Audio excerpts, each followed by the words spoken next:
Welcome back, history buffs and numismatic nerds, to another deep dive into the fascinating objects that shaped our world. I am your host, Harry, and I am absolutely delighted to be back in the studio today.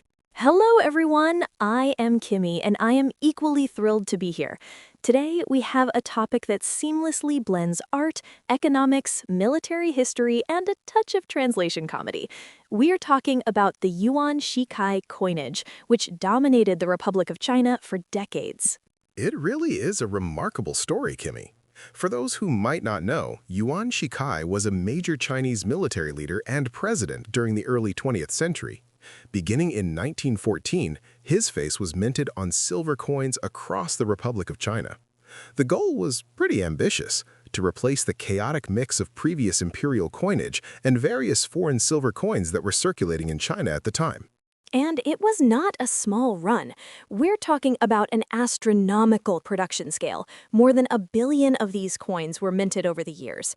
Among collectors today, the 1 yuan coin is affectionately, or perhaps a bit rudely, known as the Fatman dollar.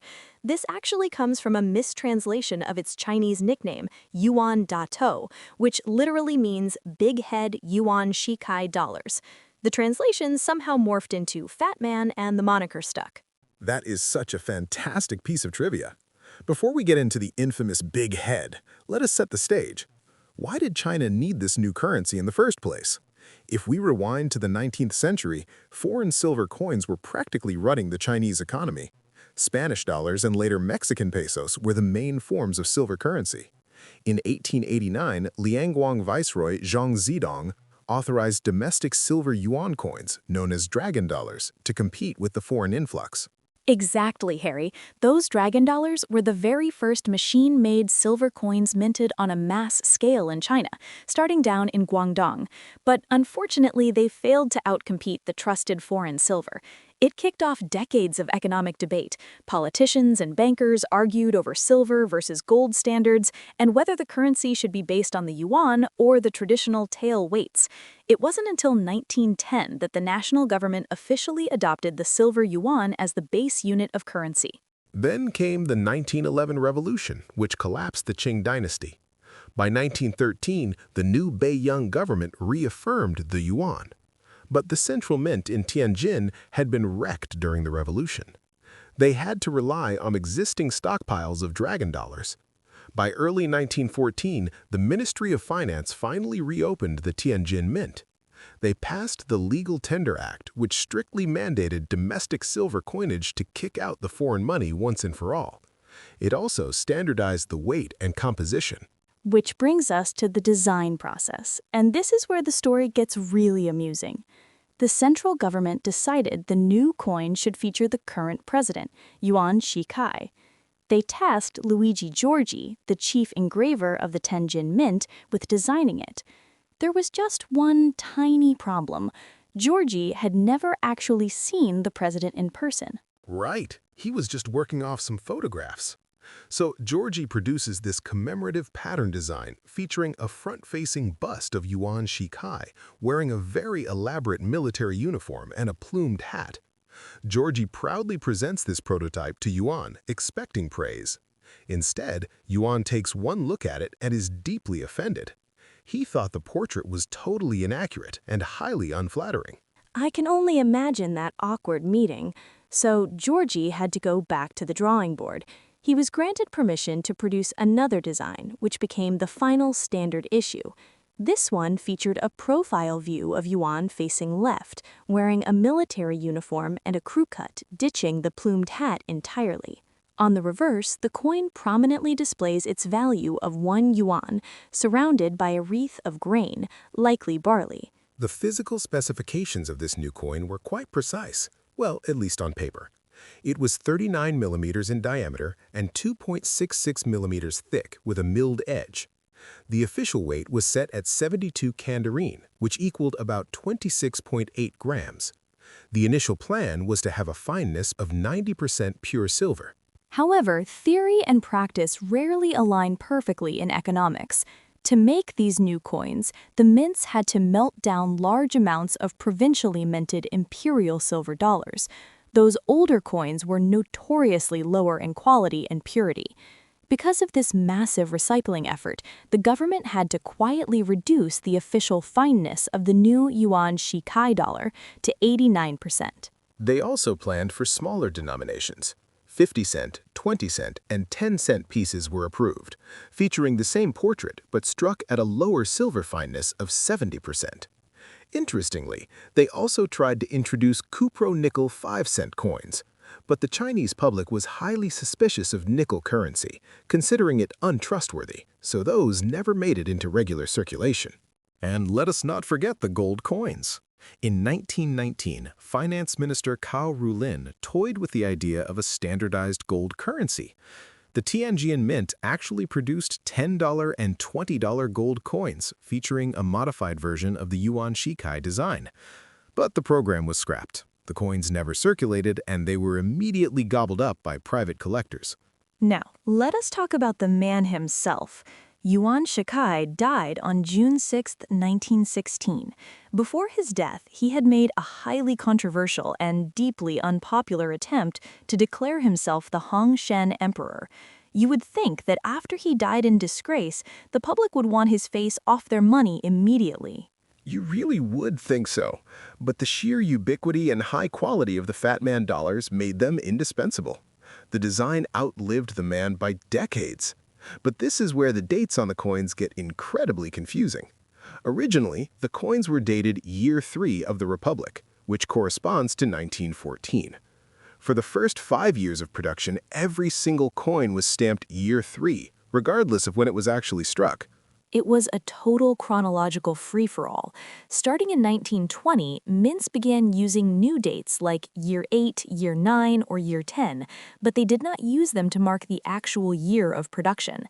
Instead, by 1922, mints were using these dates functionally as mint marks. A specific date would tell bankers which regional mint produced that particular coin. And bankers needed to know that because quality control was slipping. By 1917, Chinese banks noticed that some dollars entering circulation were slightly outside the legal weight and fineness. Because the different mints used identical dies initially, nobody could trace where the debased coins were coming from.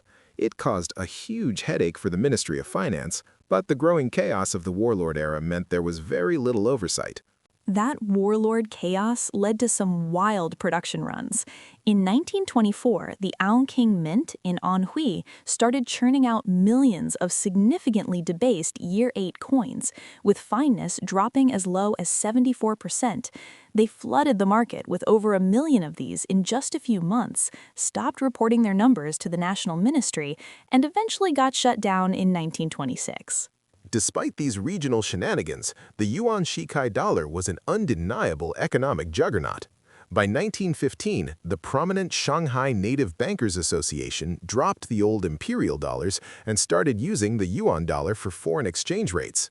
A 1924 investigation found it was the primary form of currency in 47 out of 48 major Chinese cities studied. The only exception was Japanese-occupied Dalian. The nationalist government eventually tried to halt the minting of the yuan dollars in the late 1920s, favoring designs featuring Sun Yat-sen. But the Fatman dollar simply refused to die. Local production in areas outside government control continued right through the 1930s and 1940s.